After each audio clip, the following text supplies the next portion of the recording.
Okay. We can start the second part of our meeting, and I remember that tomorrow morning we are waiting for you.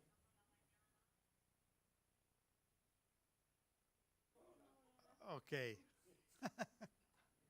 So, I thank you very much indeed, everyone, and I think that we must be grateful to you because you gave us a wonderful signal, and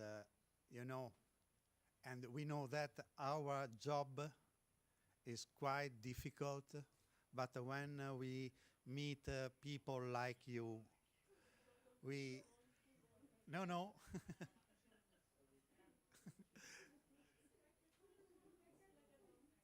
There are some problems. New technologies,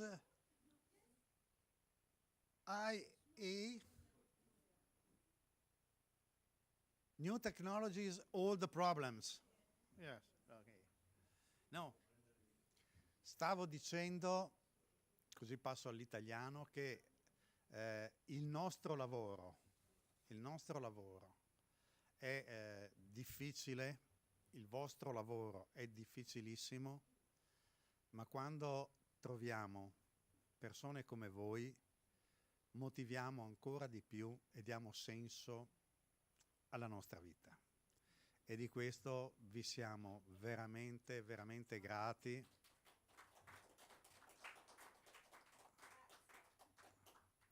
Perché tante volte, sapete, soprattutto di questi tempi, sembra di vivere in un mondo impazzito. Abbiamo già abbastanza problemi, non andiamo a crearsene di nuovi facendoci guerre assurde che non porteranno poi a niente. Per cui io credo che la speranza per la pace sia la cosa più importante per la quale noi tutti dobbiamo combattere.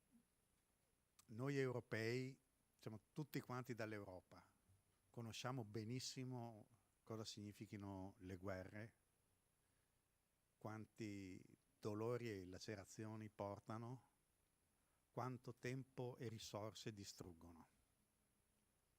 E l'importante sarebbe che documenti come la Dichiarazione di Venezia, e siamo fieri di aver avuto la comunità valenziana che si è unita a noi a firmarlo, documenti di questo tipo possano aiutare tanti altri a trovare la strada giusta.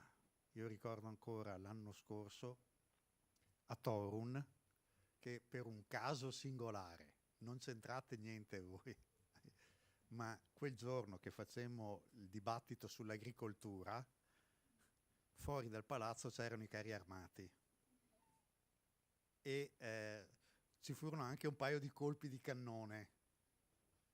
Eravamo a 100 chilometri dal confine con l'Ucraina, quindi potete immaginare che impressione ci lasciò quelle immagini, quei suoni, quei rumori, e potremmo anche capire cosa stavano vivendo i nostri amici polacchi che grazie alla famiglia, grazie alle reti della famiglia, riuscirono a dare ospitalità in pochissimi giorni a oltre un paio di milioni di profughi. Se la Polonia fu in grado di reggere l'urto, fu grazie alla disponibilità delle famiglie. E questo la dice lunga sull'importanza della famiglia anche nel terzo millennio. Io ho detto anche troppo, abbiamo già parlato abbastanza, and now I'm giving the floor to Ignacio. Thank you very much indeed, Ignacio.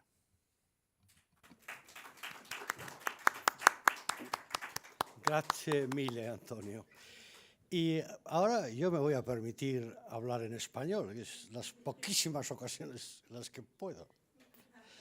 En honor, por supuesto, al último signatario de la Declaración de Venecia, que menos puedo hacer que eso. Bueno, y después de una mañana tan intensa, una comida tan buena como todas las italianas y 1 o 2 cafés, porque yo he conseguido escatimar hasta 2 cafés, pienso que ahora debemos tener una sesión mucho más informal y quizá también más, en cierto sentido, más operativa para lo que nos interesa. El título de esto es Encuentro técnico sobre buenas prácticas con signatarios. Entonces, yo, aprovechando que he sido nombrado, creo, moderador de esta sesión o algo así, sugeriría lo siguiente, y es que cada uno de los que van a hacer una presentación previstos la hagan en un tiempo razonablemente corto que permita a todos los demás intervenir con preguntas y comentarios. Y cuando digo todos los demás, me refiero también a los que puedan estar viendo esto online desde la distancia y también especialmente a los 25 polacos que han sido condenados a oírnos desde ahí abajo. Están en el piso de abajo, creo, porque necesitan un traductor. Pero, por lo menos yo lo veo así. Si quieren hacer cualquier pregunta, cualquier comentario, que lo digan o que suban o no sé, que hagan algo, o que, como tenemos aquí a 2 representantes que incluso uno de ellos va a intervenir, pues que se lo digan a él para que haga la pregunta, por lo menos. Dicho esto, estoy muy contento de esta reunión, como pueden imaginarse. Me alegra mucho que estemos todos aquí y, sin más, pienso que debo dar la palabra a Susana Camarero, como ya hemos oído varias veces, vicepresidenta segunda del Gobierno valenciano y consellera de Servicios Sociales, Igualdad y Vivienda, para que nos hable de una buena práctica y podamos iniciar ese diálogo interactivo. Cuando quieras.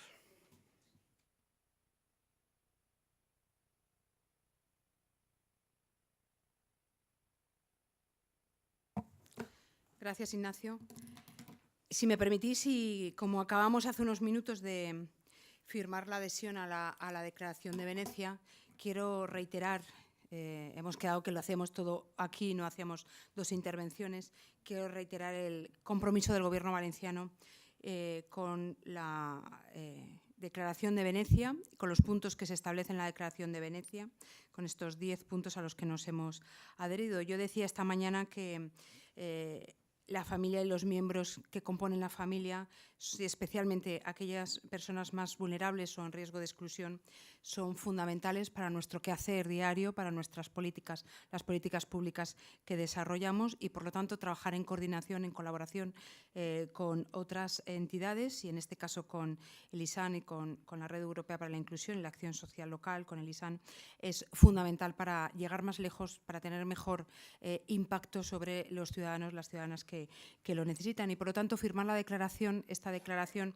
adherirnos a la Declaración de Venecia supone un compromiso todavía más firme de trabajar, de ese trabajo conjunto entre los distintos gobiernos regionales y locales y también con las entidades del tercer sector, que también esta mañana nos habéis acompañado y habéis expuesto vuestras buenas prácticas. Nos instáis ahora a reflexionar, y no lo hago más largo, sobre buenas prácticas en nuestros distintos gobiernos y os decía que desde esta mañana que desde los distintos departamentos del Gobierno valenciano estamos trabajando en colaboración con las administraciones públicas y con las entidades del tercer sector para consolidar en la Comunidad Valenciana una red pública de recursos socioasistenciales que responda a las necesidades reales de la demanda de la población. Lo estamos haciendo desde el punto de vista sociosanitario, que es algo que queremos impulsar de forma importante. Son muchos los programas y los proyectos que diseñamos desde el Gobierno valenciano que coinciden con las líneas trazadas en la Declaración de Venecia. Si vemos los 10 puntos, os decía esta mañana, en todos esos puntos se trabajan no solamente desde mi responsabilidad directa, sino desde los distintos departamentos de la Generalitat, del Gobierno valenciano, pero me gustaría citar 2 de estas iniciativas para traerlo esta tarde, que están dirigidas a promover el bienestar bienestar y la salud de las personas con discapacidad intelectual, a las personas mayores en situación de dependencia con movilidad reducida o a las personas con daño cerebral adquirido, personas con enfermedad mental crónica y a los menores. Estamos trabajando para articular nuevas dinámicas de gestión y desarrollar programas y herramientas tecnológicas avanzadas dirigidas a las personas usuarias de estos centros y servicios que comentaba también esta mañana que tenemos a lo largo y ancho de la Comunidad Valenciana, de las 3 provincias que componen la Comunidad Valenciana, sin olvidarnos de formar a los profesionales que las atienden y del importante papel que juegan los familiares. Todo ello desde una mirada global, compartiendo dinámicas y con entidades y organismos de otros países de la Unión Europea. La buena práctica, cuidar de quienes cuidan las familias, es fundamental para nosotros, porque en los centros que atendemos desde esta consellería ponemos el acento en cuidar a las personas que los necesitan, a las personas vulnerables que he comentado, con la tipología que tengan, que he comentado anteriormente, pero también no solo a los usuarios, sino también a las familias. Está en nuestro cometido cuidar a quienes atendemos, pero también cuidar a quienes les cuidan, conocer cuáles son las necesidades de cada una de las familias, de una atención integral y individualizada para cada uno de los usuarios, pero también para cada una de las familias, porque cada una tiene unas peculiaridades, unas diferencias, y ofrecerles soportes y apoyos que precisen, sobre todo a aquellos cuidadores no profesionales, las familias que son muchos en este momento. El cuidado, tenemos que reconocerlo todos los que trabajamos en el ámbito social, el cuidado de una persona es una tarea de difícil gestión que requiere esfuerzo, que requiere una responsabilidad importante. Los efectos de cuidar a otras personas, el trabajo de ese cuidador no profesional, provocan habitualmente o a menudo estrés crónico, provocan tensión física y psicológica, entre muchos, que llegan a afectar a áreas de la vida como el trabajo, las relaciones familiares. ¿A quién no conocemos a nuestro alrededor que tenga que dedicarse a cuidar de un familiar que no le haya provocado ese estrés o que no le haya pasado factura, que no haya tenido repercusión en su desarrollo profesional? Lo llamamos la carga del cuidador y tiene sin duda incidencia entre los familiares que cuidan y afecta al entorno familiar, a su economía, a la conciliación de la vida familiar, laboral, personal, a sus quehaceres de la vida cotidiana o su propia salud. Por eso estamos trabajando para garantizar unos servicios asistenciales, unos servicios sociales de calidad, asequibles y accesibles, y para mejorar la situación tanto de los cuidadores profesionales y no profesionales, insisto, como de los receptores de los cuidados. Y lo hacemos desde un enfoque integrado en el que trabajamos todas las distintas responsabilidades de las distintas consellerías, los distintos ministerios regionales, con la suma de sinergias, con la finalidad de fortalecer una red pública de recursos socioasistenciales que nos permita amortiguar estos problemas y que redunden positivamente en la salud y el bienestar, insisto, de personas cuidadas, pero también de las personas que los cuidan. Lo hacemos a través de las dinámicas, de los proyectos que tenemos en nuestras diferentes consellerías, a través de nuestro gobierno, pero también lo hacemos a través de proyectos europeos como Resilience for Informal Caregivers, Resilience for Care, que a través del cual estamos incorporando a nuestros servicios herramientas que mejoran las competencias relacionadas con la resiliencia y la gestión del estrés de las personas cuidadoras no profesionales, que contribuyen a mejorar su salud psicofísica y que les permiten prevenir estos efectos negativos de los que hablamos. Esta iniciativa, que está coordinada con el Instituto Italiano de Atención a las Personas Mayores, en las que participan además de la Generalitat Valenciana, el Ayuntamiento de Valencia y otras 2 entidades de Grecia y Eslovenia, impulsa, a través de esta iniciativa, se impulsa el uso de plataformas de redes sociales capaces de crear grupos de apoyo en línea que facilitan a su vez la creación de nuevos vínculos, de amistades, y promueven el intercambio de experiencias y de conocimientos, que es lo que se traduce en que las personas cuidadoras informales sean más resilientes y sean más responsables a lo largo y ancho de toda Europa. Ha supuesto un gran reto trabajar en el desarrollo, además, de recursos educativos para formar adecuadamente a estos cuidadores, y fruto de ese trabajo se ha elaborado un manual de capacitación con materiales y herramientas innovadores diseñadas para usos de los diferentes colectivos de cuidadores no profesionales. Y si hablamos de cuidadores, también tenemos que hacerlo, como digo, de las personas que reciben estos cuidados, de todas estas personas vulnerables que cada vez son más y cada vez nos necesitan más a las distintas administraciones y que están en el centro de la acción del Gobierno. Por eso, y para colaborar con cuidadores y también para aliviar la carga para atender a las personas cuidadas y para aliviar la carga a los cuidadores, hemos establecido también, y lo meto dentro de esta buena práctica de cuidar a los que nos cuidan, hemos establecido un programa o varios programas de vacaciones sociales que están en el presupuesto del Gobierno valenciano, vacaciones sociales dirigidos a personas mayores que tienen como objetivo eliminar la soledad no deseada. Hablabais esta mañana una de las entidades de la importancia de trabajar en la soledad no deseada y que es uno de los grandes problemas ya sanitarios de nuestros mayores. También la realización de actividades de ocio y tiempo libre y también el programa de termalismo valenciano que pretende prevenir y promover la salud de las personas mayores. Porque atendiendo a este tiempo libre, atendiendo a este cuidado y a estas vacaciones sociales de los mayores, de las personas con discapacidad, también estamos aliviando la carga del cuidador durante el tiempo en el que estas personas están en esos tiempos de ocio y tiempo libre. Por lo tanto, servimos al usuario, pero también servimos a través de este programa al cuidador que tiene ese respiro durante esos días de poder saber que su persona, su familiar, está cuidada, perfectamente cuidada, y ellos tienen este respiro. Buena práctica, además, quería hoy comentaros de tecnologías que promueven el ejercicio físico y hábitos saludables. Y la primera era cuidar a los que nos cuidan, la segunda es esas tecnologías de las que también se han hablado esta mañana, como incorporar las tecnologías a la materia social, a los cuidados, es fundamental para prestar un servicio que impacta con más directamente en las personas que nos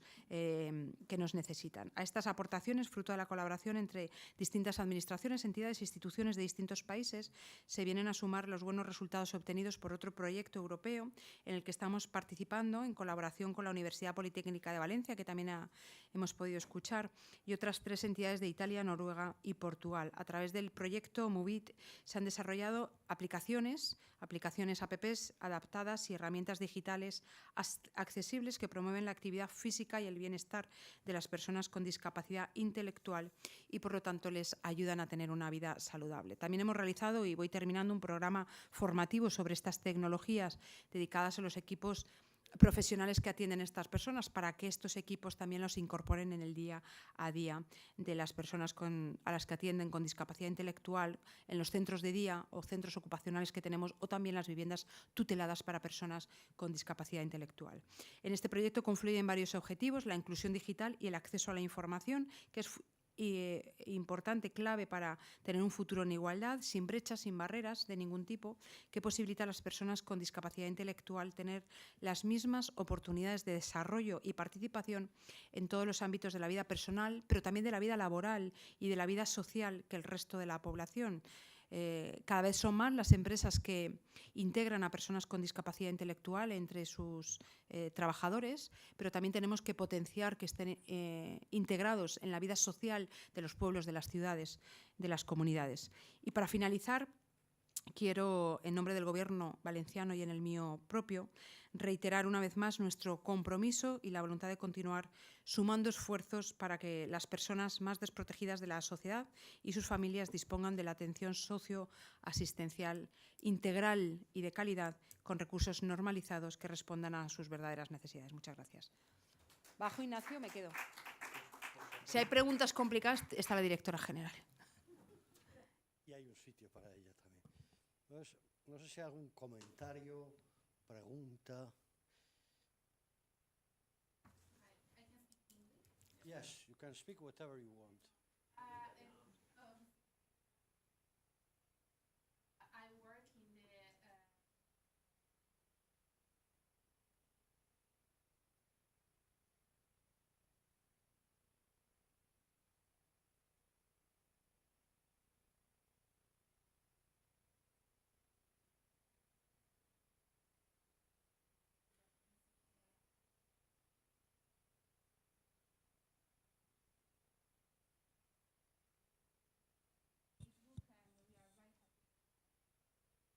Thank you for you.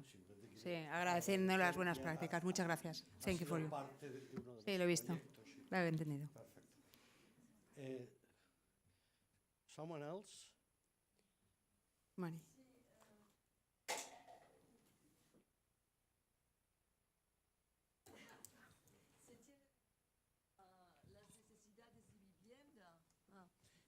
Obrigada. ¿Se tienen en cuenta las necesidades de vivienda y el tipo de vivienda? Para las personas con discapacidad intelectual. Para que la familia, oui, pour tout le monde, para todos, pour que les familles puissent s'occuper, como Bueno, estaban hablando antes del problema de la vivienda que están enfrentando y entonces la pregunta es cómo enfrentar el problema con el target que ustedes tienen en su dirección de servicios sociales, cómo enfrentan a la familia, cómo es una prioridad para ustedes la vivienda, para los grupos vulnerables con los cuales trabajan. Nosotros tenemos, para personas, tenemos viviendas tuteladas donde residen personas que tienen la autonomía suficiente para no tener que estar en un centro residencial, sino que tienen la autonomía y están con profesionales, evidentemente, que les atiendan en esas viviendas tuteladas para tener esa autonomía en su vida e ir emancipándose poco a poco y poder hacer una vida lo más normal posible. Por lo tanto, tenemos viviendas tuteladas directamente para esas personas y, evidentemente, yo decía antes, la vivienda se ha convertido en una prioridad y además es un asunto social. Estamos trabajando para priorizar el acceso a la vivienda de los más jóvenes, porque tenemos un verdadero problema de emancipación de nuestros jóvenes porque no acceden, y evidentemente también nos fijamos en las personas, en las familias que tienen niños o niñas o personas con discapacidad o dependencia también están incorporadas. Tenemos un sistema de dependencia que ya, con una ley que les da recursos y ayuda que potencian ese acompañamiento, también económico, evidentemente, a las familias, y dentro de los recursos que se dan, se intentan que puedan acceder a las viviendas. En esa mirada de facilitar viviendas también están, evidentemente. Y hay un proyecto, por ejemplo, que os cuento, como es una buena práctica, os lo cuento, que estamos desarrollando para familias de niños enfermos de cáncer. Acompañados por la entidad del tercer sector que trabaja con estos niños, estamos poniendo en marcha un proyecto de unos pisos para que cuando las familias tengan que ir a dar de fuera de Valencia tengan que ir a un hospital de referencia como es la FE, que es un hospital de referencia en materia de lucha contra el cáncer. Cuando tengan que ir con sus niños, les posibilitamos que tengan una residencia para que no estén familias y niños ingresados en el hospital, aquellos que no necesiten estar ingresados en el hospital, y mientras dura la atención a sus niños, las familias pueden residir junto con esos niños que a veces se dan el tratamiento y pueden regresar a la vivienda, y es uno también de las cuestiones que estamos trabajando para que tengan esas viviendas. Pero además estamos trabajando, y todavía no está desarrollado, pero sí como buena práctica, porque no sé si en otro país, algún otro de los países que nos acompañáis, lo lleváis a cabo. Estamos viendo cómo hoy las personas con discapacidad tienen una supervivencia muy alta y nos encontramos con personas con discapacidad mayores que sus padres, quienes han sido sus cuidadores, son muy mayores, y estamos buscando residencias, centros donde puedan convivir las personas mayores con discapacidad con los padres todavía más mayores que no tengan discapacidad, para mantener esa unión familiar, porque hoy tenemos centros, residencias de personas mayores por una parte y residencias de personas mayores con discapacidad por otra parte, y queremos que puedan convivir en la misma residencia para que las familias continúen estando unidas. Son proyectos que estamos elaborando, yo os decía esta mañana, llevamos apenas 7 meses, pero proyectos que estamos poniendo en marcha en este tiempo y que seguro que la próxima vez que nos veamos tengo más que contaros al respecto. Pues muchísimas gracias, vicepresidenta. ¿Ya? Por esta intervención y por tantas ideas que han salido. Yo Gracias. me quedo también con la idea de todo este tema de la soledad no deseada, que es algo tan creciente y quizá a veces tan poco investigado, merece que nosotros promovamos que se haga más investigación, teniendo en cuenta que hay países como el Reino Unido, como Japón, en los que se ha llegado hasta crear un ministerio, pero ese ministerio luego tampoco ha dado grandes resultados. Entonces me parece que es un camino que tenemos que recorrer ahí entre todos. Se está convirtiendo, yo creo que todos somos conscientes, en una de las enfermedades más graves y ocurre con niños que parece que están rodeados pero están solos porque al final su punto de conexión es un ordenador, un teléfono. Mayores, no solo en zonas más aisladas o en zonas rurales, sino muchos mayores, que lo hemos visto en el COVID, que se los han encontrado fallecidos a los días porque nadie les ha echado de menos. Hay muchísimos mayores que viven solos en todo tipo de zonas. Y ahí hay que trabajar en visibilizar, en concienciar a la población y en buscar. Ahí también estamos trabajando en una política que hemos copiado de otros países europeos, que seguro que estáis aquí presentes, que es el co-living o co-housing para las personas mayores para que puedan vivir primero de forma autónoma en su propia vivienda, sin tener que ir a una residencia, pero que tengan espacios compartidos donde esos tiempos de ocio, ese tiempo de estar con vecinos que se convierten en amigos, incluso en esos espacios donde pueden tener fisioterapeutas, trabajadores sociales, médicos que les atienden, es decir, que también se pueden convertir en un espacio donde se dé un servicio social. Creo que es importante ir desarrollándolo. Hay muchas personas mayores que se quedan solas, que viven en sus casas, en casas enormes, aisladas, y en cambio pueden dejar esas casas y trasladarse a este tipo de viviendas donde van a estar siempre acompañadas y evitamos que se pongan más enfermos solo por estar solos. Muy bien, pues Podríamos estar aquí gracias. con prácticas toda la tarde. Un aplauso, Gracias. por favor.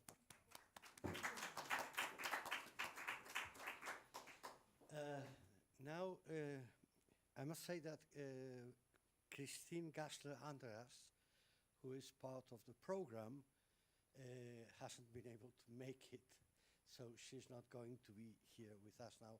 I think for those of us who know her, it's a pity, but we understand that these are things that in life, especially, it's curious, in modern life, happen quite often.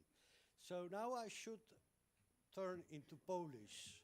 I wish I could say these words in Polish, but my Polish is just things like dzień dobry or dziękuję or things like that, not more.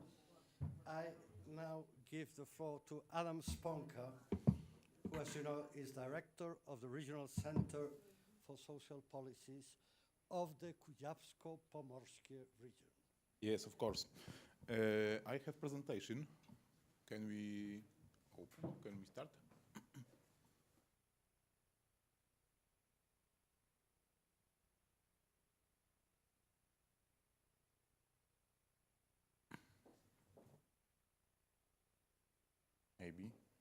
Maybe I don't have presentation.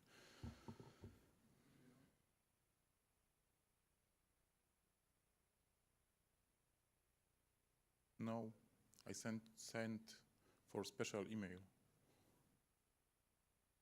Okay, I start slowly. Hello everyone, my name is Adam.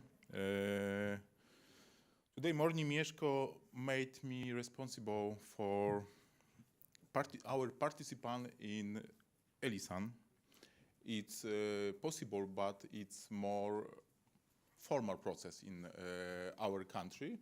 But when we start next week, maybe we will be ready for the next meeting, of course.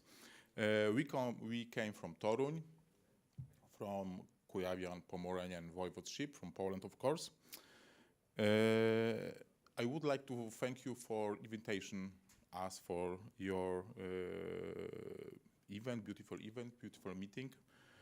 I think that subject of this meeting is very close to our activity, and I think that we have the same priorities. It's very important for us because sometimes we need partner when and good to know you take on the same challenges. This year, I would like to present our strategic project called Family and the Center. but I have to start from the very beginning. And you probably know Nicolaus Copernicus. This is great scientist.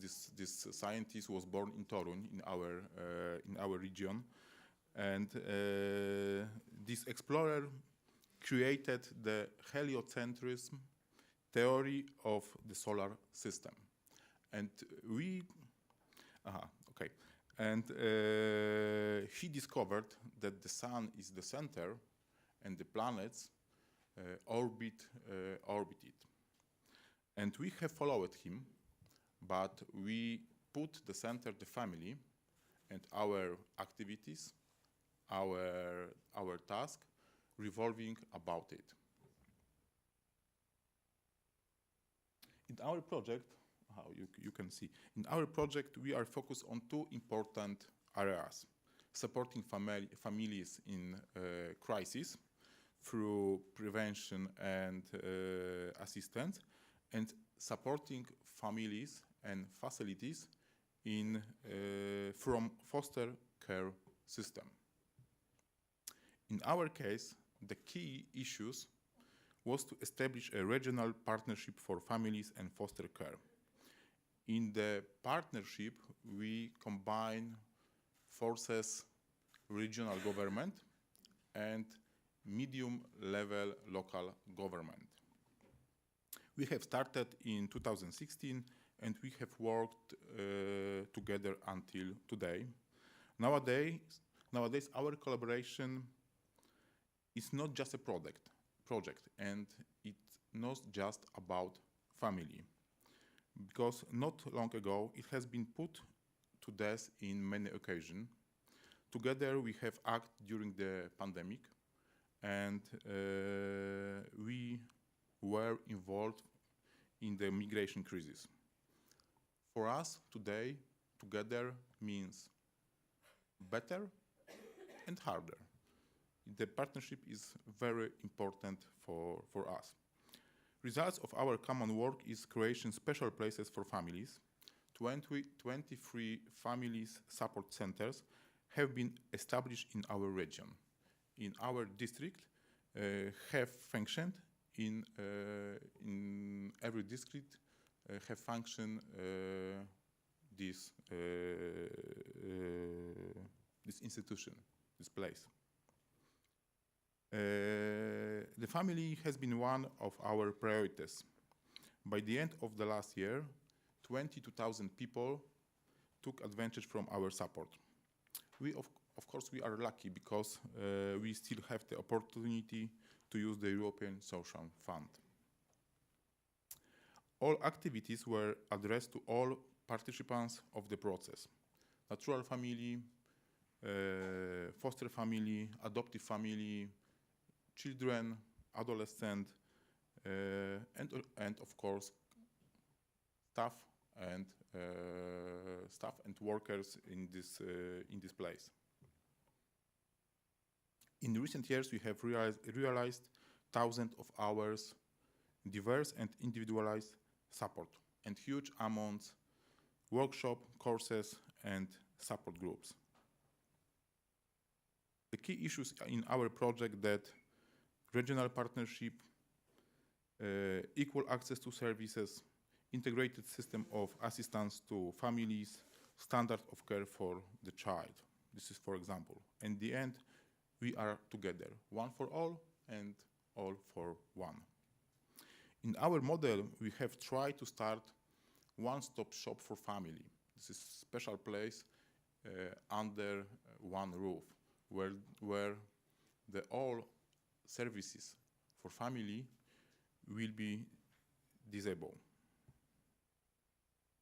As I said at the beginning, our system is based on family-centered model, where each partner adjusts their pace and level of predisposition. Family and their needs are in the center in our strategic documents, reflection, and activities. Thank you very much.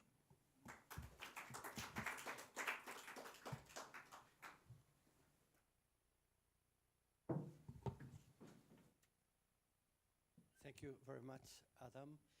And before we see if there is any question, I would like to insist on how people from outside can make questions. And they can do it through the chat. Someone was mentioning. So if you have a chat there and you want to make a question, just put it there, and I hope we get it. So is there any question, comment? Then I have one. We all know that Poland, as Antonio was mentioning, did a great effort to welcome Ukrainian refugees. So I will have like two questions, because let's hope it doesn't happen, but it may happen again in other countries, maybe. Mm-hmm. How did it really affect your social services for Polish people? And will that be sustainable? I mean, are they integrating into Polish society? How many of them are staying? What is your impression about this? I will be very interested in knowing.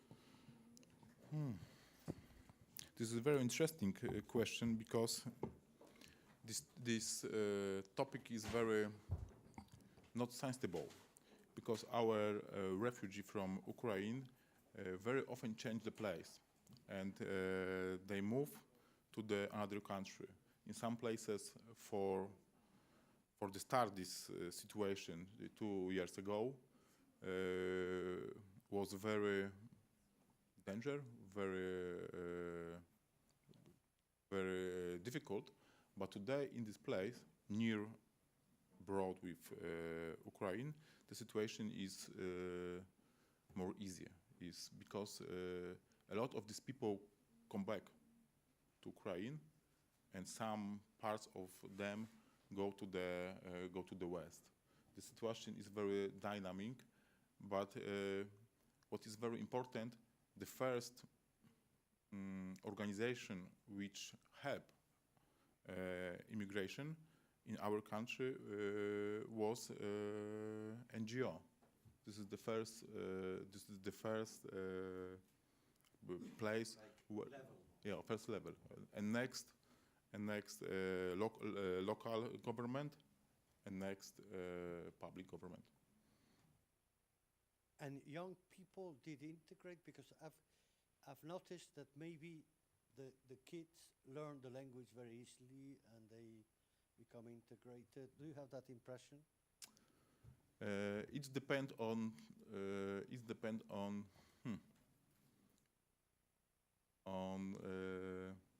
what the family want to do in the future. When family want to stay in Poland and develop in our country, maybe in a country on Europe, child go to the school. In another case, when a family thinks that for sometimes we come back to Ukraine, very often the children go. Don't go to the school, and go to the school by online from Ukraine. Okay, this is my presentation. Maybe next year I can show you. No, I think that probably, I hope that all the materials of this meeting can be accessed through the website or through internet, or how will Yes. will we be able to?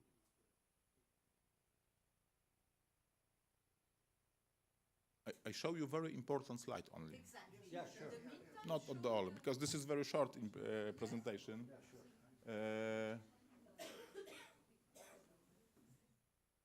Gdzie mam celować? O. Elena, we have some problem with that. Only there?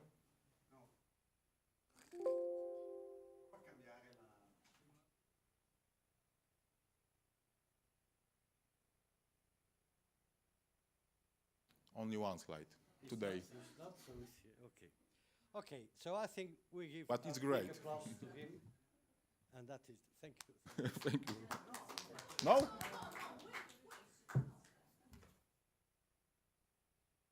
Where is my target? Okay. Oh. Okay, this is a very important slide because our colleagues are here. Our Polish group is upstairs. And we start our partnership, and this is people who starts our partnership. This is people from our all over the region, and we start in 2016. And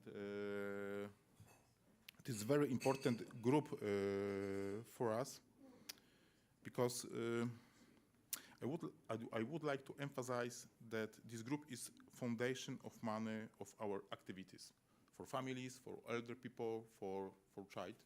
And this is one group, and the second group is upstairs.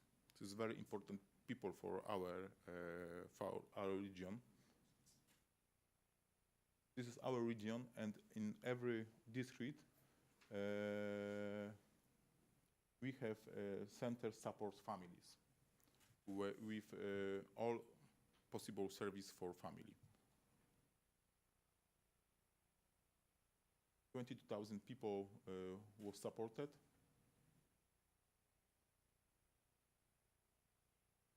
Many hours, many pieces of support. This idea, familiocentrism, every services for family under one roof.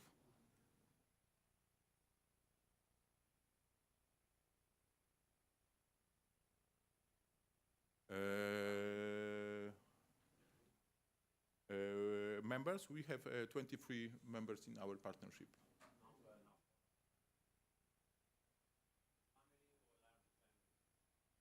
The question is about mother, father, every.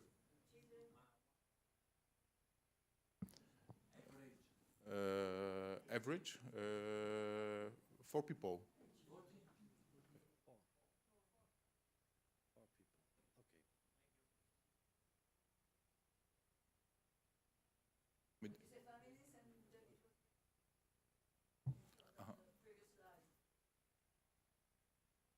Mediation inside the family. When the family is in a crisis, sometimes needs a mediator in Poland.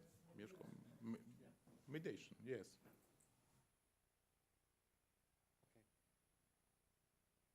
Okay. That's it. Yeah, it's me.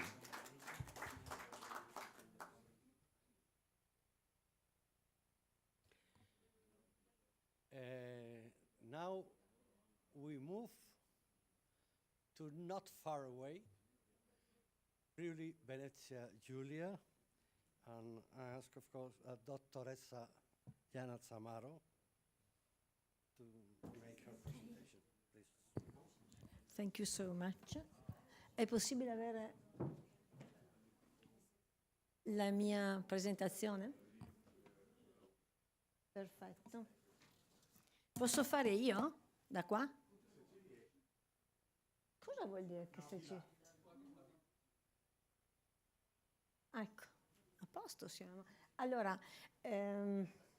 la mia presentazione, che sarà breve, è composta essenzialmente da 2 parti. Una parte, come vi dicevo prima, di analisi di contesto e un'altra parte che presenta questa buona pratica.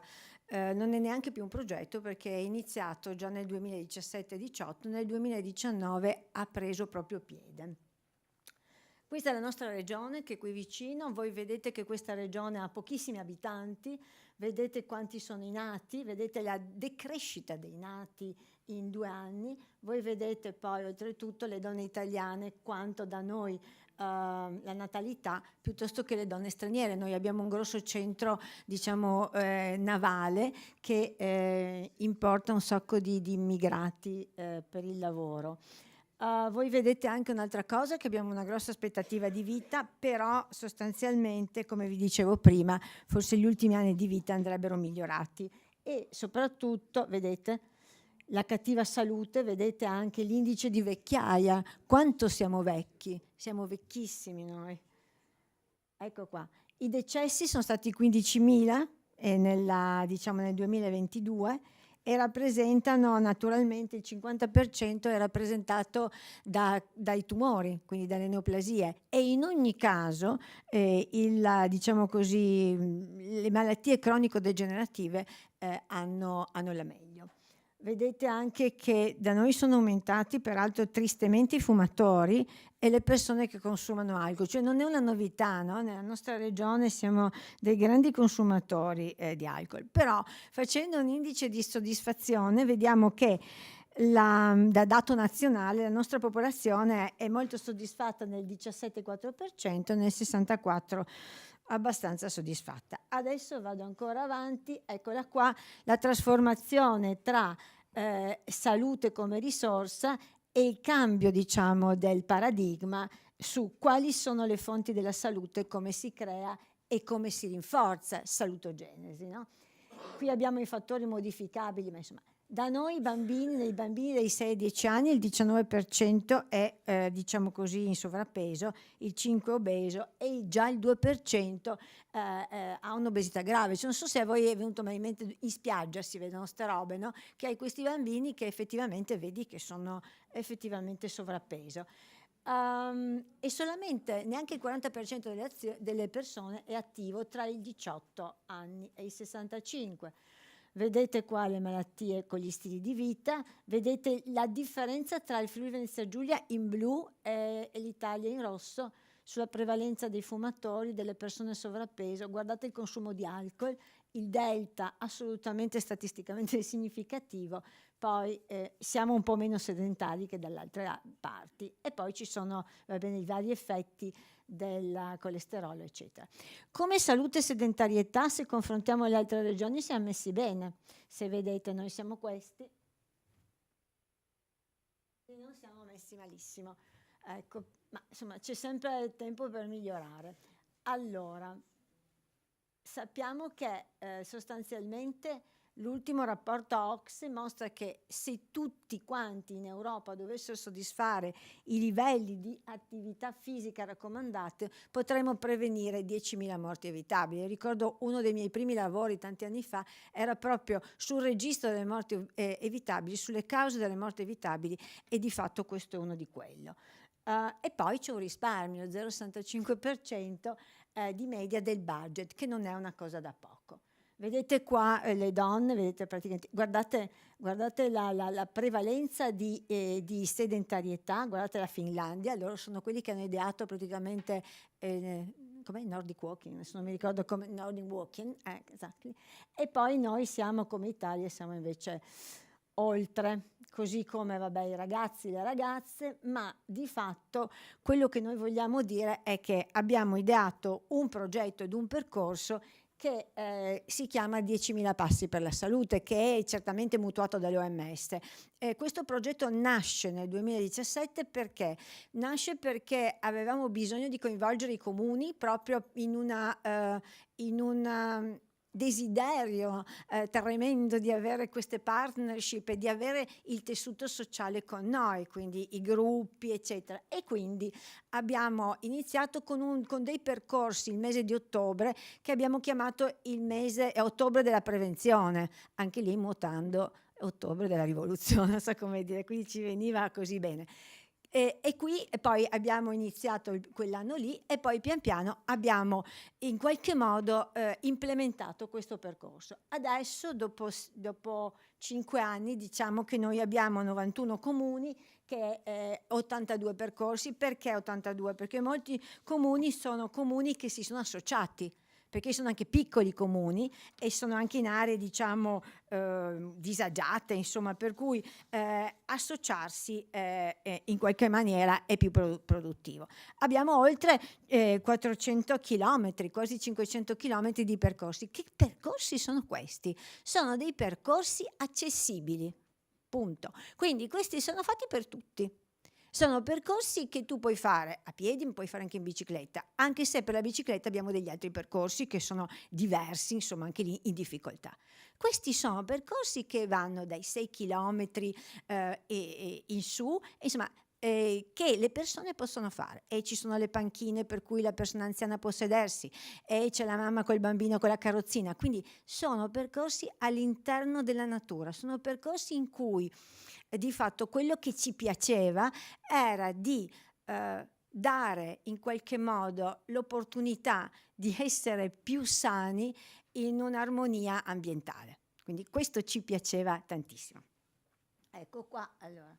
Questo è uno delle norme, vi ho lasciato anche da qualche parte, questo è una specie di flyer dove noi andiamo a dire, ecco qua la mobilità attiva, i fattori ambientali, salutari, quelli economici e quelli sociali. Nel senso che io sono una grande fan del One Health ovviamente, ma soprattutto anche dell'interazione tra l'uomo e l'ambiente. Anche perché vengo da un luogo dove noi abbiamo scontato tante morti, anche evitabili e precoci, per l'amianto e l'asbesto. Quindi la promozione dell'equilibrio tra armonia dell'ambiente e naturalmente persone ci crea assolutamente una sinergia fantastica. Che metodologie noi abbiamo usato? Abbiamo usato una metodologia partecipativa, ovviamente, perché è multidisciplinare, proprio per avere tutti. Queste cose nascono da una governance nostra regionale, che poi passa attraverso le aziende, ma passa attraverso i comuni, quindi i sindaci, quindi anche il politico si rende conto e capisce e aderisce. E questo è importante perché va nella sua agenda. Questo è il goal che noi possiamo avere. Poi ci sono chiaramente i comuni, le associazioni, sempre così, e poi le università. Vedete la sostenibilità, questa conservazione e tutela del patrimonio culturale, ambientale, la partecipazione, poi abbiamo portato anche, non so, insomma, una specie di catalogo dei nostri percorsi, con tutto spiegato in italiano e in inglese. La partecipazione, però vi diamo anche il link se vi interessa, perché l'abbiamo anche online. L'inclusione, ecco, l'inclusione è fondamentale, e la naturalità, eccola qua l'armonia, che è quella che a me piace da impazzire, no? come roba. Olè. Ecco la multilevel governance, no? E quindi c'è la regione che anche finanzia. Questo progetto costa 200.000 euro l'anno e prevede sostanzialmente di fornire ai comuni aderenti tutte le indicazioni, tutte le, come si dice, i cartelloni, tutto. Loro hanno tutto, devono semplicemente tracciare il percorso, e in realtà sono dei percorsi che loro più o meno vogliono sviluppare anche per, rivitalizzare il proprio territorio. Poi abbiamo l'ANCI, Federsanità, il gruppo dei comuni, le municipalità e chiaramente le associazioni e i cittadini. Questi sono agguerritissimi, le associazioni. Aspettate un attimo, sono qua. Ecco, eccoli qua, come sono distribuiti. Sono distribuiti, vedete, un po' a macchia d'olio, i comuni. Sono assolutamente nel 18%, abbiamo comuni di area montana, come vedete, con il 17% dei percorsi, la collina alta pianura 30% con il 28% dei percorsi, e poi la pianura e l'area costiera. Voi vedete che ovviamente la montagna è svantaggiata, ma proprio per motivi anche di accessibilità a certi percorsi, no? Vedete che il 42% dei comuni della nostra regione partecipa a questo e si aggregano sempre di più. Questo è interessantissimo. Il 54% dei residenti, e poi abbiamo l'impatto che abbiamo misurato con il nostro Dipartimento di Statistica attraverso anche a una survey sulle popolazioni oltre i 65 e sotto i 15 anni. Quindi sostanzialmente per capire anche questi come reagiscono, vedete 52 e 56%. Ma noi non ci siamo fermati qui, perché abbiamo detto, vabbè, uno cammina, fai 10 passi, però cosa può fare quando piove, quando non piove? Allora, eccolo qua. Abbiamo intanto fatto i corsi per i working leaders, perché questi si trovano in un punto, oltre che a farlo da solo, e molto spesso camminano in gruppo e quindi si fermano poi a bere il tè, insomma diventa uno strumento fantastico di socializzazione. Abbiamo fatto dei corsi teorici pratici, 8 giornate e 250, come si chiamano lì, partecipanti. Voi vedete che abbiamo fatto praticamente tutti questi corsi di ginnastica anche con gli studenti universitari di scienze motorie. Ecco, e qui vedete che la cosa che ci piaceva tanto era che adesso siamo partiti, mi pare non mi ricordo se avevamo 30 comuni, ma insomma adesso sono 91 e continuano a chiederci di partecipare. Partecipano però se rispettano dei criteri. Poi gli 82 percorsi abbiamo detto. La cosa interessante è che abbiamo una pagina Facebook con più di 8.000 followers, che potrebbe essere poco, ma potrebbe essere anche abbastanza, tenuto conto della nostra regione che è molto piccola. È un sito web con oltre 38.000 visualizzazioni della nostra pagina. Vi ringrazio. Cioè, questo è stato, così per concludere, un progetto che sembra una roba così, ma che include tutto, perché include l'educazione alimentare, l'educazione ambientale e tutta l'educazione motoria. E io aggiungo anche che a proposito di città resilienti, il Friuli, non dimentichiamolo mai, nel 1976, 6 maggio del 1976, fu investito da un terribile terremoto con migliaia di morti, città distrutte. Andate adesso a vedere cos'è il Friuli. Io purtroppo ero là e posso assicurarvi, io ho messo 30 anni per tornare in Friuli. Cioè, camminavo sulle macerie. Una sera usciamo con la jeep, ero soldato, e il tenente smontando dalla jeep mi dice: ma qua dove siamo? E io risposi: beh, guardando per terra, questo è un bagno. Era distrutte le città. Esatto, questo mi capitò ad Artegna, per darvi l'idea. Hanno ricostruito, avranno un alto tasso di alcolismo, ma sono delle teste dure, capaci di... E subito, la notte del 6 maggio, incredibile, l'epicentro del terremoto era una trentina di chilometri da Udine, Gemona, si fecero una catena umana che partì da Udine per passare di mano in mano per 30 chilometri secchi d'acqua, perché era la prima cosa di cui c'era bisogno. Fu una cosa impressionante. Quindi un esempio, la vostra ricostruzione è un esempio che fa storia. Sì, dico solo una cosa, abbiamo ricostruito tutto, poi insomma io ero 14enne, ma insomma me lo ricordo molto bene perché badavo ai bambini fuori dalle macerie, insomma. Però la cosa più bella è stata quella, avevamo Zamberletti, ma che il nostro presidente della regione ha detto: ma ho sentito la giunta, ho sentito il consiglio, cari signori cittadini, prima le fabbriche e il lavoro e poi le vostre case, e così è stato. E adesso, tra le altre cose, saluto anche la Presidente della Quinta Commissione Consigliare del Consiglio regionale del Veneto, Sonia Brescazzin, Presidente della Quinta Commissione, che segue le materie sociali e sanitarie, che è venuta a trovarci. La ringrazio per la sua presenza. Posso andare? Sì. I don't know if there is any question or comment, or you... Do you have? Okay. So thank you very much, Dottoressa Zamaro. And now we go to the municipality of Vicenza. Dottoressa Donata Gaspari, in charge of European affairs at the municipality. The floor is yours. Posso avere le mie slide, per favore?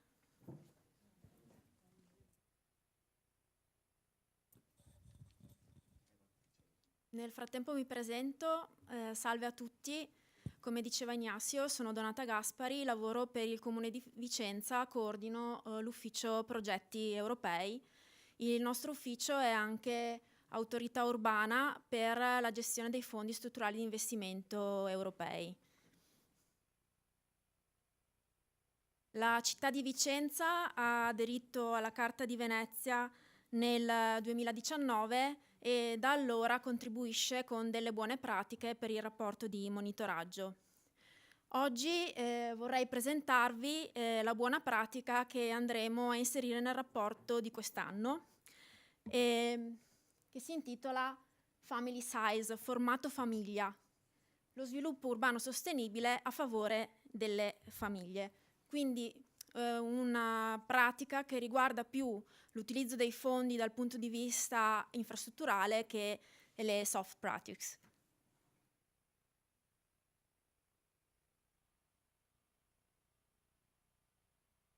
Nell'ambito dei fondi strutturali e di investimento europei che abbiamo vinto tramite la Regione del Veneto, abbiamo costruito, letteralmente costruito con il territorio, un documento di programmazione urbana, la strategia integrata di sviluppo urbano sostenibile, che riguarda sia fondi del Fondo Europeo di Sviluppo Regionale che fondi del Fondo Sociale Europeo. Qual è lo scopo di questo documento programmatorio? Perché è un documento programmatorio? Perché è importante costruire, redarre la modalità di utilizzo dei fondi a favore di quelli che poi sono i destinatari, in questo caso i cittadini e le famiglie, pensando a quelle che sono le sfide dell'Agenda 2030 dell'ONU, ma anche alle sfide che poi sono state trasposte a livello europeo. Quindi lo scopo della nostra area urbana, del nostro documento, è di avere un'area più verde e più sostenibile in risposta alle sfide climatiche e ambientali, un'area più inclusiva in risposta alle sfide demografiche e sociali, un'area più intelligente e più attrattiva in risposta alla sfida economica. E questo è in linea, come sapete, con l'obiettivo 11 dell'Agenda 2030 dell'ONU di rendere le città e gli insediamenti umani più inclusivi, sicuri, resilienti e sostenibili. Questo è un po' il sunto grafico del nostro documento programmatorio, perché per ogni ambito di intervento, per ogni sfida, abbiamo individuato degli interventi di carattere prettamente infrastrutturale per dare alle famiglie quella base per poter poi accedere effettivamente a dei servizi di qualità. Come potete vedere, questa è l'area urbana di Vicenza, non c'è solo la mia città, la città di Vicenza, abbiamo coinvolto anche i comuni contermini. Si tratta di una popolazione di circa 200.000 persone, per darvi un'idea della quantità delle persone a cui ci rivolgiamo. E relativamente alla Carta di Venezia, noi interveniamo sull'ambito ambientale, sull'ambito dei trasporti, sugli alloggi, sulle famiglie vulnerabili, sul tempo libero e il turismo e sulle nuove tecnologie. Questo perché, come si diceva stamattina, è importante fare urbanizzazione, ma farla in maniera consapevole, quindi utilizzando bene i fondi che riusciamo a vincere a livello europeo, non solo dal lato dei servizi, ma anche dal lato delle infrastrutture. Questo documento, ci tengo a dirlo, è frutto di un approccio partecipativo col territorio. Noi abbiamo costituito un tavolo di partenariato urbano che ha portato le sue esigenze e le sue istanze, soprattutto per quel che riguarda le famiglie, perché poi molte delle infrastrutture sono dedicate alle famiglie, e abbiamo cercato di trasporlo, applicando chiaramente quello che ci chiedeva la Commissione europea con le sue linee guida, in un documento fattivo che poi possa essere applicato nei prossimi anni per attuare gli investimenti. Per quel che riguarda l'area più vicina alle famiglie dal punto di vista del verde e della sostenibilità, abbiamo pianificato la realizzazione di nuove 6 aree verdi, o nuove o rigenerate, nell'ambito comunque della rete Natura 2000, come ci chiede l'Unione Europea. Abbiamo anche previsto, nell'ambito del piano di mobilità urbana sostenibile del Comune, la realizzazione di 3 piste ciclabili. Inoltre abbiamo i fondi per contribuire al trasporto pubblico locale, per quel che riguarda l'acquisto di autobus elettrici, ma anche per la fornitura di servizi. Nelle foto, forse piccolo, potete vedere i progetti che stanno per partire. Quindi la riqualificazione degli ogni stagni di Casale, che è una rete Natura 2000, sarà ripensata per la fruizione da parte delle famiglie, sarà accessibile. Poi avete le piste ciclabili che comunque si collegano all'Oasi del Stagno di Casale e in prospettiva verranno acquistati anche gli autobus elettrici. Quindi con la Carta di Venezia noi abbiamo più aree verdi e ridurremo progressivamente l'inquinamento utilizzando il trasporto pubblico e stimolando l'utilizzo. Dal punto di vista dell'inclusività, in risposta alla sfida demografica e sociale, con i finanziamenti che abbiamo a disposizione andremo a recuperare 15 alloggi di edilizia residenziale pubblica che saranno poi destinati ai gruppi vulnerabili, alle famiglie che rientrano in una graduatoria pubblica.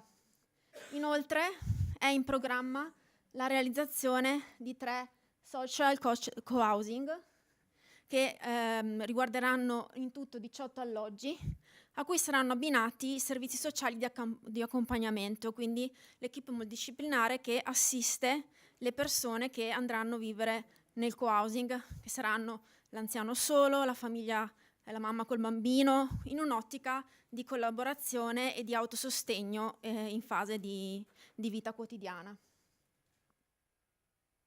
Inoltre, come vi accennavo prima, c'è anche la parte dell'attrattività, cioè di rendere l'area urbana attrattiva dal punto di vista dei servizi della fruizione, delle piazze, delle zone comuni.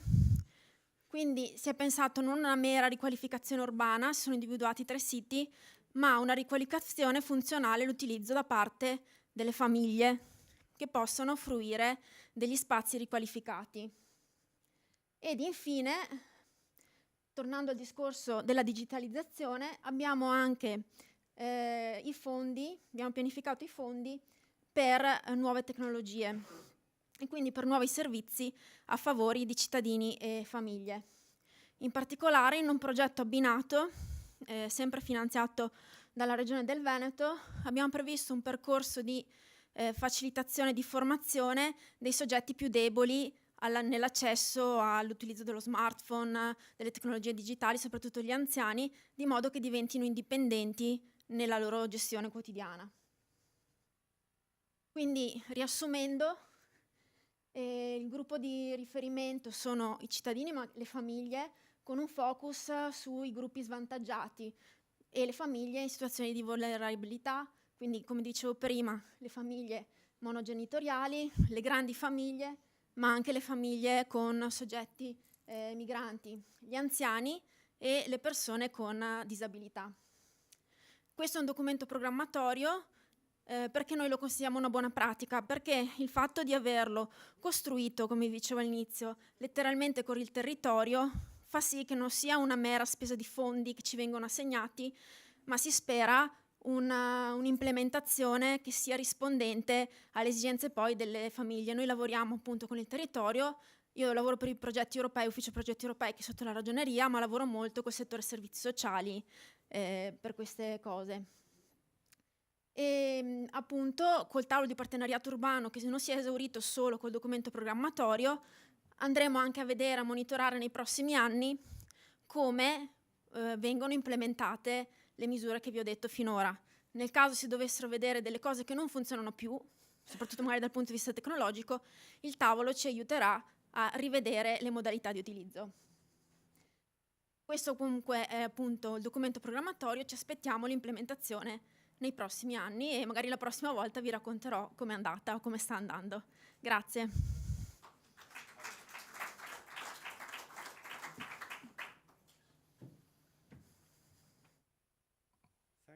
Thanks very much for your presentation. I think it was very good, as all the present ones. But I have a question for you. You said that you consider families in vulnerable situations, single parent, large families, and migrant families. I know because this is a discussion I have had different times with organizations of large families that they don't want to be considered vulnerable. But I think that nowadays they probably are. What would be your reason for that? Penso che siano considerati vulnerabili da un punto di vista della classificazione della famiglia vulnerabile. Nell'approccio poi dell'attribuzione ad esempio dell'alloggio o dell'assegnazione dell'alloggio di co-housing si va a guardare comunque anche la componente culturale o comunque di approccio partecipativo alla vita insieme. Per cui adesso c'è un co-housing che partirà appena saranno finiti i lavori. L'idea è mettere la mamma col bambino o il papà col bambino, l'anziano, la persona disabile, quindi bene o male mononuclei che fattivamente vivano quotidianamente le esigenze di tutti i giorni. Poi a livello di comune di Vicenza ci sono diversi servizi, non solo l'edilizia residenziale pubblica e il co-housing che ho menzionato nella mia presentazione, e sono tarati, pensati per il tipo di famiglia a cui si rivolgono. Il target principale attualmente sono le coppie giovani, le famiglie monogenitoriali e comunque anche il discorso dell'integrazione delle famiglie migranti. And do you have research on the different types of families in Vicenza and the outcomes of them? I mean, is this research part of what you are doing? Sì, abbiamo diversi tipi di risorse per poter intervenire a favore delle famiglie. Accediamo a diverse tipologie di fondi. Questi che vi ho descritto sono i fondi strutturali di investimento europei, ma abbiamo anche diversi fondi strutturali nell'ambito del Piano Nazionale di Ripresa e Resilienza, Next Generation EU, e accediamo anche ai fondi nazionali tramite i nostri servizi sociali. Yes, just one minute. Jean-Max, j'aimerais de connaître ton opinion sur ça. Sont les familles nombreuses vulnérables ou pas? Maybe you can give him. Because this, I know this is a big discussion now in some.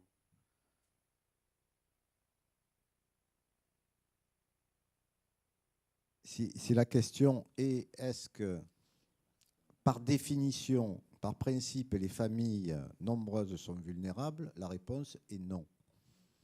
Parce que les familles nombreuses représentent un potentiel de ressources et d'énergie, facteur d'intégration. Après, il faut mettre en ligne les revenus familiaux, la présence ou pas de la mère dans une activité professionnelle ou au foyer, et l'environnement éducatif. L'environnement éducatif, c'est-à-dire un environnement géographique. Si tu me dis, moi j'ai des exemples concrets, les familles nombreuses qui vivent à Marseille dans des cités des quartiers nord vivent des difficultés supplémentaires à celles des familles nombreuses qui vivent dans les quartiers sud de Marseille. Donc il y a toute une série de facteurs qui font que dans un cadre social particulier, la famille nombreuse, c'est un atout d'énergie, d'addition d'intelligence, d'addition de facteurs, pardon. Et dans d'autres cadres sociaux, comme, je le répète, les cités HLM des quartiers nord de Marseille, ça devient un facteur de complications, d'exclusion, d'échec scolaire. Généralement, et on pourrait en parler des heures, généralement, les familles nombreuses dont les parents ont des facultés de transmission et d'éducation sont une richesse pour la société. Malheureusement, il faut savoir que faire des enfants dans certaines cités des villes, c'est accéder à un certain nombre d'aides sociales, les allocations familiales. Au plus tu as d'enfants, au plus tu reçois d'aides publiques.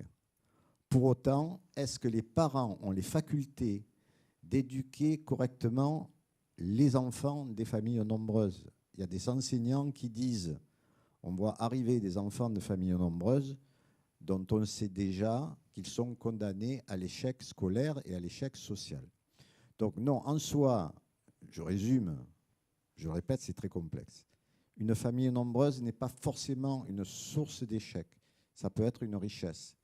Dans certaines conditions sociales, et notamment, parlons-en, il ne faut pas avoir peur des mots, dans des familles issues de l'immigration, ça peut être effectivement un facteur aggravant des situations sociales. Donc il n'y a pas d'amalgame à faire. Voilà. Bien compris. Merci beaucoup. On voit que ce n'est pas facile toujours. Docteur Satamaro.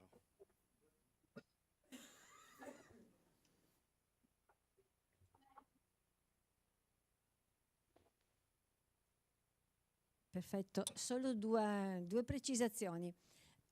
Questa rivisitazione urbanistica che voi state facendo con questi fondi europei è stata oggetto di Health Impact Assessment? Prima domanda. Seconda domanda, quando voi avete fatto e avete considerato questa pianificazione, avete tenuto conto del famoso The Place Standard, cioè scozzese, nel senso che quando tu fai qualche cosa, mi viene in mente King's Cross Road, eccetera, eccetera, vai a chiedere al cittadino, ci sono 14 items, come vive la sua zona. Allora poi, dal punto di vista, diciamo, dalla raccolta di questa, tu ti rendi conto di come questo tuo spider, perché poi si realizzano spider statisticamente parlando, tu hai la visione dei vari cittadini e anche la visione li puoi dividere per categorie e quindi le loro esigenze e necessità. Io volevo chiedere se questo è stato fatto. Grazie. È stata fatta un'analisi di contesto che è andata a vedere quella che era la situazione demografica dell'area urbana di Vicenza, applicando le linee guida europee che ci sono state veicolate tramite la regione. Per cui il nostro documento non ha ricevuto formalmente l'Health Impact Assessment, ma è stato validato dai servizi sociali della regione del Veneto, che gli hanno dato una sorta di bollino di buona programmazione. E rispetto al coinvolgimento dei cittadini non siamo riusciti ad arrivare al livello che descriveva, anche applicando le linee guida europee. Abbiamo costituito un tavolo di partenariato che comprende i principali portatori di interesse anche della società civile e teoricamente tramite loro noi dovremmo avere la risposta rispetto alle esigenze del territorio. Nel Comune di Vicenza comunque da qualche anno c'è anche, per parlare dell'approccio partecipativo ai cittadini, il bilancio partecipativo in cui vengono presentate diverse proposte dai diversi gruppi, dalle diverse circoscrizioni e alla fine viene finanziata la migliore proposta. Quindi il documento nel complesso risponde a quelli che sono i criteri che ci sono stati dati a livello europeo e regionale e siamo arrivati fino a un certo punto nel livello di coinvolgimento dei cittadini, anche per una questione di risorse e di capacità dell'ufficio.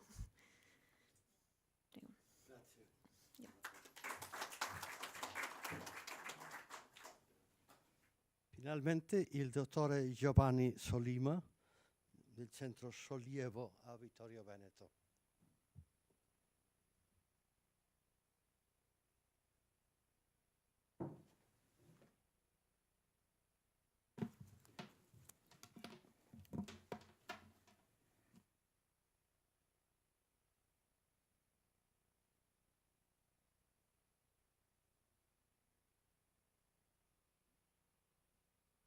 Buon pomeriggio a tutti, mi presento, sono Giovanni Sollima, Presidente del Coordinamento Volontariato Sinistra Piave di Vittorio Veneto, coordinamento che si occupa di rappresentare molteplici associazioni di volontariato in ambito sociale.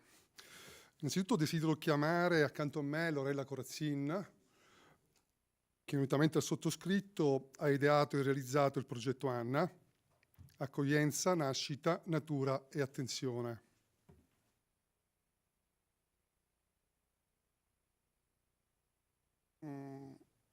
Volevo evitare un piccolo aneddoto, ma sono costretto a raccontarvelo. All'inizio di questo progetto, da una mia amica docente di neuroscienze statunitense, fui definito come un pazzo. Pazzo perché stavo inserendo due fragilità, quella della disabilità in genere e quella del decadimento cognitivo, in un'unica cosa, in un unico corpo. La questione lei non l'ha digerita, mi ha dissuaso all'inizio, ma io non ho desistito e ho detto al massimo commetterò un errore di distrazione, un errore comportamentale. Questo non è stato così, grazie a Lorella che ha partecipato e ha proseguito questa mia idea. Non è mia consuetudine personalizzare i progetti che propongo o che mi vengono proposti. In questo caso però ho dovuto derogare a questo passaggio. All'inizio della fine di questa esperienza ho inserito qualcosa di mio. Come potete vedere, Anna è il nome che è stato dato al progetto generale ed è legato a una persona recentemente scomparsa, a me cara. Anna, che con le sue doti di straordinaria bontà si prendeva cura di tutti e mi ha insegnato l'arte del dono. La seconda personalizzazione è stata quella di volermi affidare alla straordinaria potenza che l'arte esprime in tutte le sue forme. Il progetto Anna è un laboratorio sperimentale ideato nel mese di febbraio del 2023 e dedicato a persone adulte con disabilità e persone con decadimento cognitivo e dalle loro famiglie. Nasce da una mia idea come presidente del coordinamento che gestisce, cosa insolita, un centro di sollievo. È condivisa con la cooperativa sociale Terra Fertile che gestisce un centro diurno per persone con disabilità a Vittorio Veneto. Il progetto è stato fortemente sostenuto, ci tengo a dirlo, dalla Presidente della Quinta Commissione, che è qui presente, Sonia Brescaccin. E per questo ti ringrazio personalmente, Sonia. Più di una volta, faccio una piccola divagazione, Sonia, con i suoi molteplici impegni, è venuta nel nostro centro a prendersi cura dell'idea di questo progetto. E grazie a lei, soprattutto grazie a lei, per l'impatto politico che ha voluto dare al progetto, si è riuscito a portare avanti, si sta portando avanti in maniera eccellente. Nell'ambito di un progetto di collaborazione reciproca volto a creare opportunità reali di welfare generativo di comunità, è nata l'idea di avviare un laboratorio sperimentale intergenerazionale e trasversale all'area della disabilità e a quella degli anziani con decadimento cognitivo, partendo da alcuni bisogni comuni: il bisogno di compagnia, amicizia, considerazione, riconoscimento personale, libertà di scelta, la necessità di sentirsi utili agli altri e di vivere momenti di serenità interiore. Si cerca di creare un contesto relazionale e affettivo positivo, capace di arricchire le persone con nuovi stimoli, rendendo i tempi di condivisione utili sia per gli aspetti sociali che comportamentali cognitivi. Questi incontri vengono pilotati da volontari e operatori per creare un clima di informalità e serenità che permettono a tutti i partecipanti di beneficiare delle attività e mantenere attiva la mente e il corpo. Attraverso il dialogo sono state esplorate le attitudini, passioni e interessi e su questi dati sono state ideate le proposte di attività. Si evidenzia una responsabilizzazione reciproca tra i beneficiari. Gli anziani si sentono responsabili nei confronti delle persone con disabilità, risvegliando il proprio senso genitoriale, protettivo e amorevole. Le persone con disabilità, in veste di padroni di casa, riconoscono nell'anziano una persona fragile che deve essere supportata. Il valore sociale che riesce a produrre il progetto Anna è straordinariamente sorprendente perché mette insieme bisogni differenti, creando dei rapporti intergenerazionali significativi. Il progetto pone le sue basi sull'aiuto reciproco, oltrepassando il limite della fragilità e riuscendo a creare una rete di relazione e valoriale che non è circoscritta alle persone che vivono una condizione di fragilità, ma si amplia a tutti coloro che credono e partecipano attivamente al progetto. Questo progetto è capace di sviluppare empowerment nei beneficiari, volontari, operatori che vengono valorizzati e responsabilizzati nella compartecipazione alle attività in un processo di mutuo aiuto e di cittadinanza attiva e promozione dell'inclusione. In conclusione, possiamo definire il progetto come una buona pratica di welfare generativo territoriale e di comunità. Oltre all'aspetto sociale appena descritto, una significativa parte del progetto è rappresentata dal contesto artistico. Con la partecipazione e collaborazione dell'artista Renza Pavin Macagli sono state realizzate alcune opere, 2 delle quali sono esposte all'interno di questo palazzo e che precedentemente avete visto. Il progetto artistico si chiama I Am Looking For, che è la sperimentazione artistica inserita all'interno del progetto Generale Anna. Come detto, è un progetto trasversale e intergenerazionale. È intergenerazionale perché ha visto e vede coinvolte tutte le fasce di età nel percorso di accompagnamento delle persone fragili. Mi riferisco in particolare agli studenti liceali, agli universitari, ai volontari, al servizio civile e agli educatori e operatori sociosanitari e a tutte le figure professionali che si sono adoperate nelle varie attività di realizzazione. È trasversale perché è riuscito a creare una forte connessione tra le diverse fragilità, con particolare riferimento alla disabilità e al decadimento cognitivo. Tra i diversi obiettivi c'è anche quello di realizzare alcune opere d'arte, come detto prima. La scelta del materiale è pensata in funzione dei partecipanti, della loro esperienza, dei loro interessi e propensione. È un modo per evocare la loro memoria, far leva sui ricordi personali. L'attività è fatta con complicità, vicinanza, condivisione e sostegno reciproco, promuovendo entusiasmo ed ego collettivo.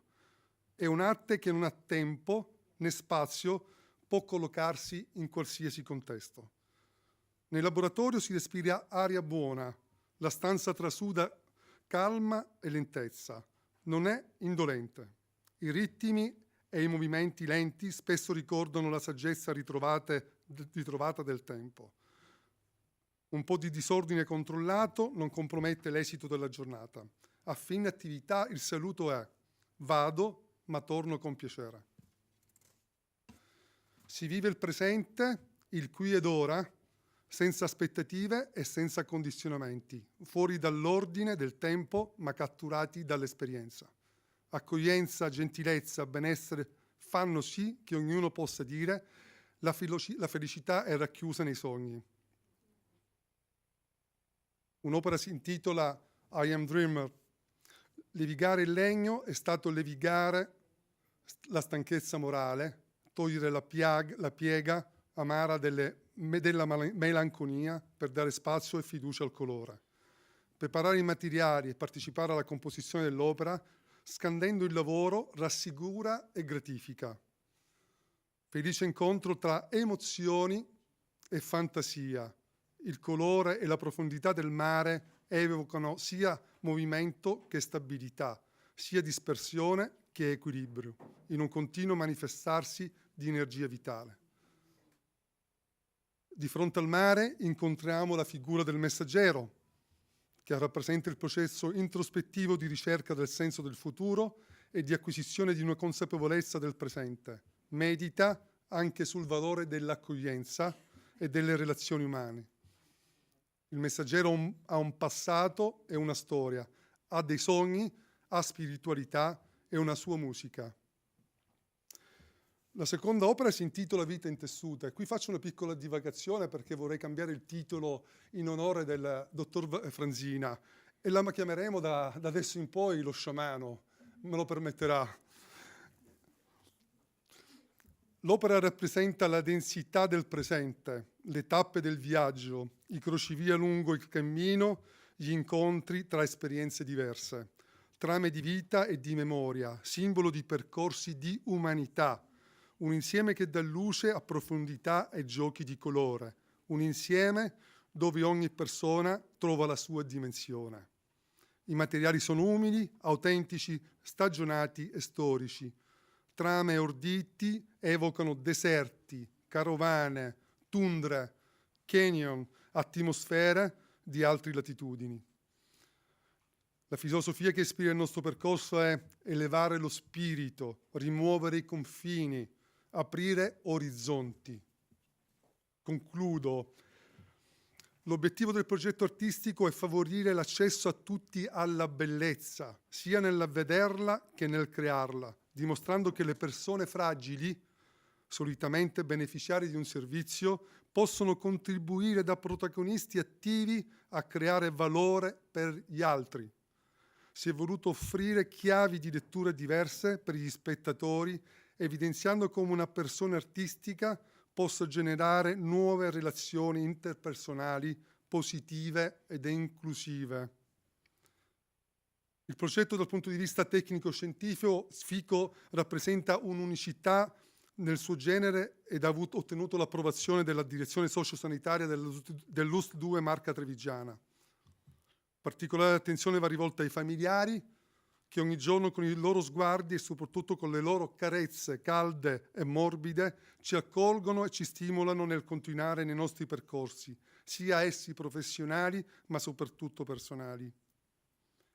Un plauso va ai volontari ed agli operatori che hanno collaborato alla realizzazione del progetto.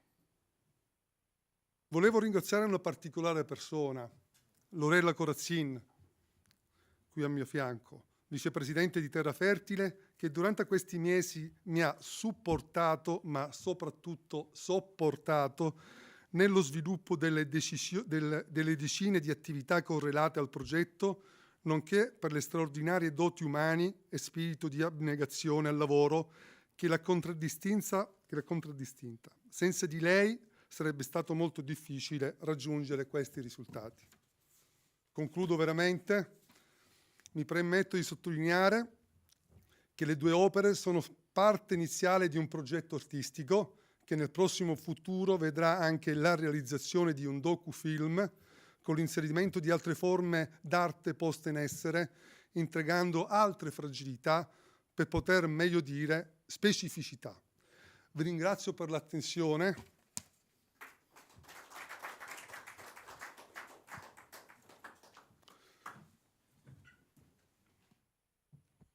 Grazie mille per la sua presentazione.